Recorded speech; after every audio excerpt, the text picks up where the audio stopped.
Donc les sciences cognitives, donc c'est un domaine transdisciplinaire dont le point d'attention et le sujet est en fait de se poser la question de comment est-ce que la pensée fonctionne. Contrairement aux neurosciences qui, eux, vont se focaliser sur comment est-ce que le cerveau en tant que machine biologique fonctionne. Si je prends un parallèle avec l'automobile, je suis très automobile, on va dire que les neurosciences, c'est la mécanique, l'ingénierie mécanique, le moteur, comment ça fonctionne, comment est-ce qu'on peut avoir plus de puissance. Et à côté, vous avez d'autres sujets autour de l'automobile qui sont genre le design, la qualité des matériaux, les systèmes embarqués, tout ça qui va faire que finalement, vous allez avoir une automobile qui va être adaptée à l'usage. Donc d'un côté, les sciences cognitives, la réflexion globale de l'automobile, et les neurosciences, le moteur un peu plus spécifique.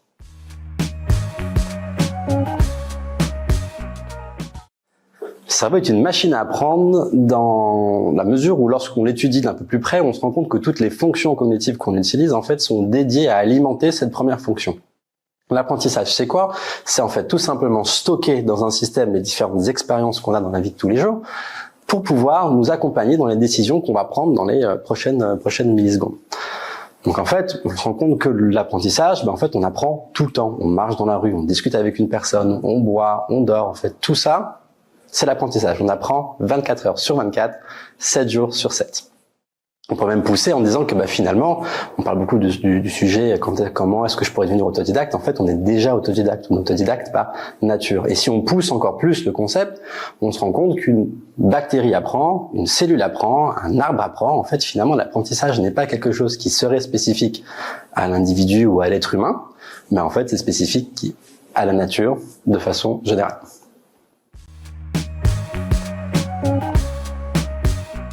Est-ce qu'on peut tout apprendre par expérience? Une bonne question. En fait, avant de répondre à cette question, il faut déjà identifier les deux grandes formes d'apprentissage. Donc, d'un côté, nous avons l'apprentissage par expérience, donc du coup, le fait de faire, refaire, défaire, réussir, rater, et toutes ces choses-là qui vont faire qu'au fur et à mesure des différents essais, en fait, on va s'améliorer, on va apprendre quelque chose de nouveau, on va devenir de plus en plus expert. De l'autre côté, on a ce qu'on appelle l'apprentissage par pair ou l'apprentissage communautaire. Et là, du coup, il y a un transfert de connaissances d'un individu vers un autre à travers un médium qu'on peut appeler le livre, le film, le documentaire, la vidéo YouTube ou celle TikTok. Quoi qu'il en soit, même si on est dans un système d'apprentissage par pair, en fait, il s'avère que le cerveau ne stocke que de l'expérience. En fait, s'il devait avoir un type de fichier dans le cerveau, on pourrait dire que c'est un point XP.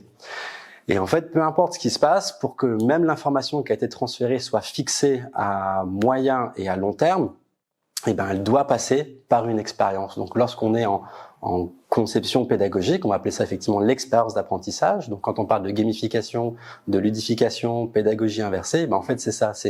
On met la connaissance dans une sorte d'expérience pour que la personne puisse se souvenir de l'expérience et par extension de se souvenir de la connaissance qui était liée.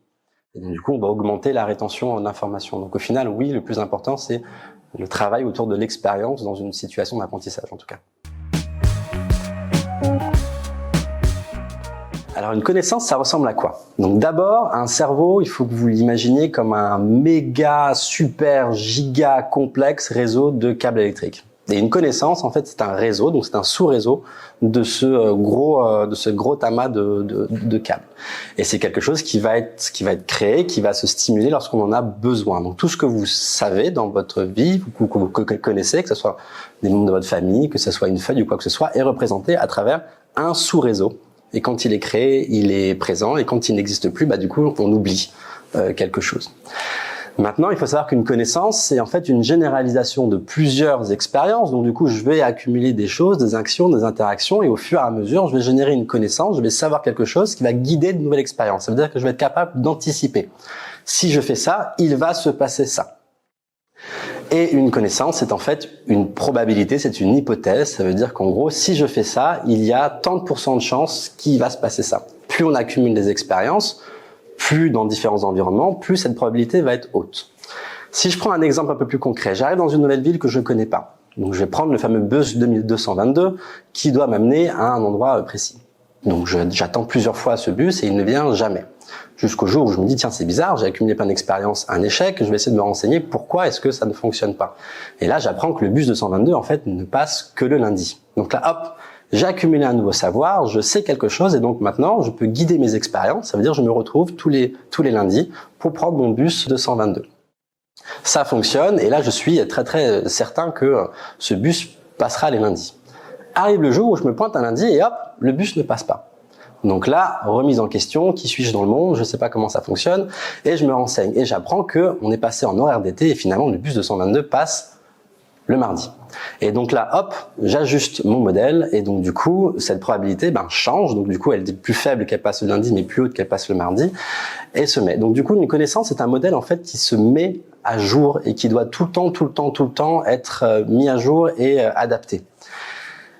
L'autre chose qui est importante à savoir sur l'hypothèse, c'est qu'en fait, on ne peut jamais atteindre une hypothèse de 100%, on ne peut jamais être sûr de quelque chose à 100%. Pourquoi? C'est parce qu'en fait, si le cerveau est sûr de quelque chose à 100%, alors il peut pas s'adapter. C'est-à-dire que voilà, si je fais ça et donc du coup, il va se passer ça, si ça se passe pas comme prévu, en fait, on va buter sur le problème sans jamais trouver de solution.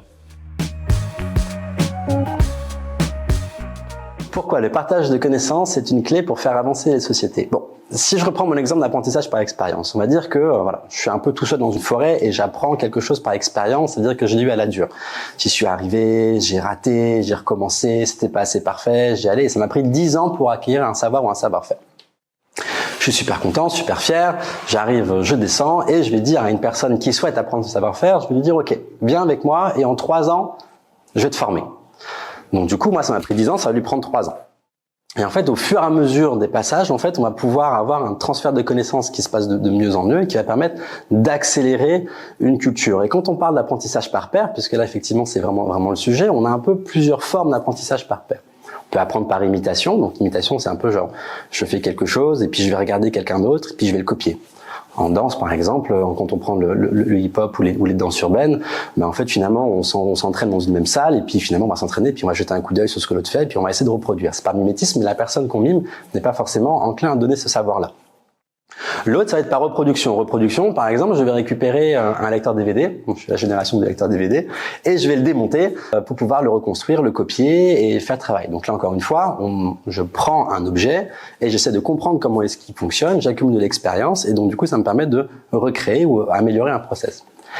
Et la dernière partie, effectivement, qui est plus par transfert, où je vais avoir un prof, un mentor qui va venir et qui va me transférer de la connaissance à travers, bien sûr, une expérience pédagogique assez conçue. Et en fait, tout ce travail-là, finalement, mettre en place une sorte d'accélération de la culture. Du coup, la vraie évolution aujourd'hui n'est plus au niveau de l'individu ni au niveau de la génétique, mais au niveau de la génétique culturelle, la sociologie, et du coup qui va permettre d'accélérer les choses. Et chaque fois que je vais transférer quelque chose, la personne qui va être en face de moi va commencer son apprentissage avec une base que moi je lui ai déjà transmise. Donc elle va pouvoir aller beaucoup plus loin et peut-être beaucoup plus rapide. Et ce qui fait que voilà, on a toute cette technologie d'IA générative qui arrive, métaverse, réalité augmentée, qui font des choses qui étaient finalement il y a une trentaine d'années, 40 ans de la science-fiction. Est-ce qu'on doit apprendre à apprendre ou apprendre à comprendre? Alors la question, pour moi, est une question de sémantique. Quand on parle souvent d'apprendre à apprendre, les premières choses qu'on va vous dire, c'est comment est-ce que vous pouvez lire 4 livres en une journée, comment est-ce que vous pouvez retenir beaucoup d'informations, comment est-ce que finalement on va stocker cette connaissance qui nous a été transférée pour pouvoir être un peu comme un ordinateur et aller puiser cette information comme on veut. La partie apprendre à comprendre, donc elle est nécessaire pour apprendre certes, mais la définition de comprendre est plus je visualise une logique de cause à effet. Lorsque je vais faire ça, il va se passer ça, il va se passer ça, et ainsi de suite. Et lorsque je visualise cette espèce de schéma de diagramme, je vais pouvoir dire ok, donc si je les mets dans d'autres sens, ça va fonctionner comme ça. En fait, on maîtrise beaucoup mieux une matière lorsqu'on apprend, et de là, on peut générer notre propre connaissance, et donc du coup générer nos propres savoirs et notre propre apprentissage. Donc, en fait, lorsqu'on apprend à comprendre, en fait, on a plus d'armes pour pouvoir créer un esprit critique. Et lorsque, du coup, on nous ramène de la formation, on nous donne de la formation, on va pouvoir dire que, comparé à ce que moi je sais à mon expérience, je suis d'accord ou pas d'accord avec tel ou tel propos, et je vais pouvoir effectivement le retravailler et aller beaucoup plus loin. Donc, au final, entre apprendre et apprendre à comprendre, il est plus important de développer les méthodologies nécessaires pour comprendre quelque chose, plutôt que des méthodologies pour pouvoir apprendre, puisque l'un vous amènera forcément à l'autre avec beaucoup plus de bénéfices. Comment lutter contre le syndrome de l'imposteur? Alors déjà, le syndrome de l'imposteur, c'est quoi? Alors plusieurs exemples, c'est lorsque vous êtes dans une soirée, vous discutez avec une personne et cette personne vous sort plein d'auteurs. Ah, mais moi j'ai lu ça, tu connais ça, j'ai lu tel truc sur tel truc, c'est vachement intéressant, et ça tu connais. Et là, tout de suite, on a ce sentiment de se dire, mais en fait, moi je connais rien, je suis nul, je sais pas, pourquoi est-ce que je fais pas ça? Et donc du coup, on se dévalorise. L'autre exemple, c'est effectivement, vous êtes au travail, on vous demande de faire une présentation sur une expertise et vous dites, ah ben non, je suis pas au niveau, je suis pas légitime pour le faire. Ou dernier exemple, vous avez une personne, voilà, qui dit, oh, cette personne, elle a quand même un master en telle discipline, moi je l'ai pas, je peux pas être à son niveau. Sachez que finalement, globalement, nous sommes dans une société qui valorise beaucoup plus une sorte de connaissance scientifique, une sorte de culture générale, versus une expérience. Mais si je prends l'exemple du diplôme, une personne a peut-être passé 5 ans sur le banc d'une école pour avoir son master, mais vous êtes passé 5 ans sur le terrain à expérimenter, à connaître, à discuter avec les personnes. Et en fait, finalement, cette valorisation d'expérience, d'un point de vue réel, vaut beaucoup plus qu'une personne qui a passé 5 ans sur un banc d'école. Donc, comment lutter contre le syndrome de l'imposteur? En fait, il faut juste prendre confiance dans votre culture expérimentale, le fait que vous faites des choses. Et donc, du coup, de pouvoir, par réflexion, par logique, par compréhension, parfois arriver à des conclusions qui sont plus efficaces, plus intéressants, ou alors les mêmes que certains grands penseurs, philosophes ou dieux du management. Et surtout, il faut lutter contre le perfectionnisme. En fait, souvent, lorsqu'on a un syndrome de l'imposteur, en fait, est couplé à un perfectionnisme aigu, c'est-à-dire qu'on décide de ne pas sortir ou de ne pas faire quelque chose tant que ce n'est pas 100% parfait. Donc d'abord, la perfection n'existe pas et ne doit pas exister. Et sachez que ce que vous jugez imparfait, en fait, c'est déjà beaucoup plus que ce que les personnes en fait attendent de vous. Donc n'hésitez pas à finalement faire des choses, les présenter, prenez confiance à vos expériences et du coup ça vous permettra de les tester, d'aller beaucoup plus loin et de vous enrichir au fur et à mesure.